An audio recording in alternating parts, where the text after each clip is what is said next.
الله ونحرسته قدوميه هراء قبل كبنادر إنجنير عبد الرحمن عمر عثمان يريسو أيام مانتي كلن لو قد عيني لو قبطي قدها مقالة مقدشو عاصمة الدلكا قارهانا قرونكي قبل كبنادر أو لوغو مقعدري إنجنير يريسو مدحوينها جمهورية فدرالك الصومالية أيا شاعي إن قرونك كبدا عكتا يكونيس مقالة مقدشو لوغو مقعدري الله ونحرسته قدوميه هراء مامولك قبل كبنادر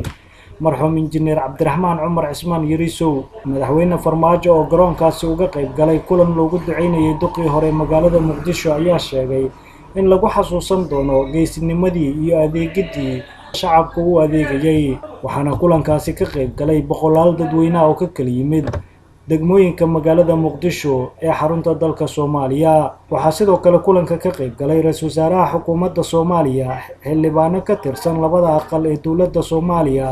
waxaana kulankaasi uu ahaa mid si gaar ah loogu duceynayay Allah u naxariistee duqii hore magaalada Muqdisho injineer Cabdiraxmaan Cumar Cismaan Yariiso oo si rasmi ah maanta loogu magacdaray garoonka Stadium Konis loona bixiyay Yariiso Stadium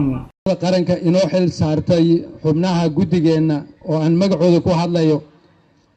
in aan qabanqaabino gurmad naftiisa lagu badbaadinayo kadib markii eebaweyne inaga jeclaadayna in aan qabanqaabino aas iyo maamuus qaran oo u qalma waxqabadka iyo nafurnimada oo u sameeyay dalkiisa iyo dadkiisa taas oo tusaale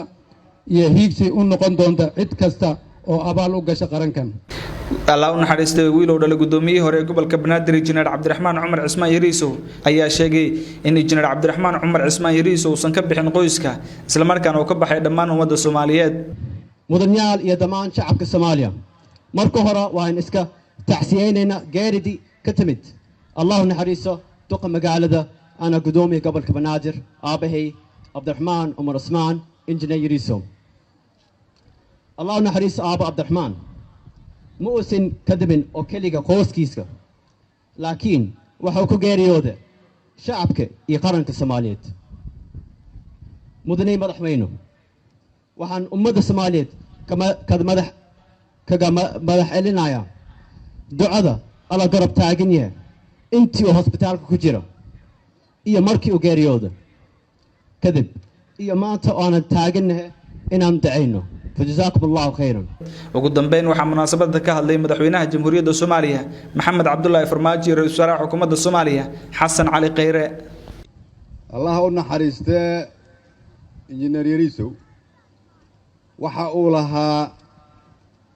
tilmaamaha laga rabo qarannimada mustaqbalka wuxuu ahaa Soomaaliyada mustaqbalka aan raadinayno tilmaanteeda oo qofa wuxuu ka madax bannaanaa qabyaalad wuxuu jeclaa dalkiisa wuxuu ahaa wadani wuxuu aqbalsanaa shaqo walba oo qaranku u diro inuu qabto wuxuu soo qadimay naftiisa waxaa macno u sameynaysay Soomaalinimada iyo qarannimada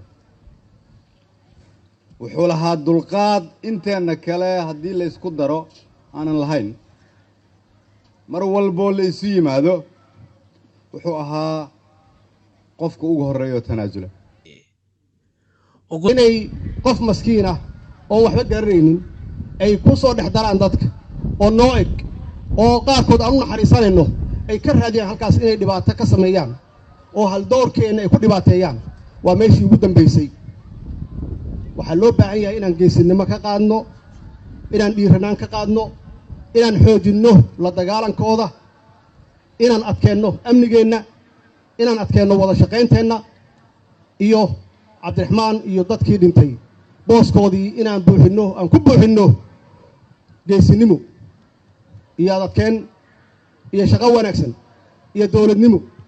iyo sharciga inaan ilaalinno maanta waxaan ugu magac darnay stadiumkan waxaan ugu magac darnay cabdiraxmaan cumar cismaan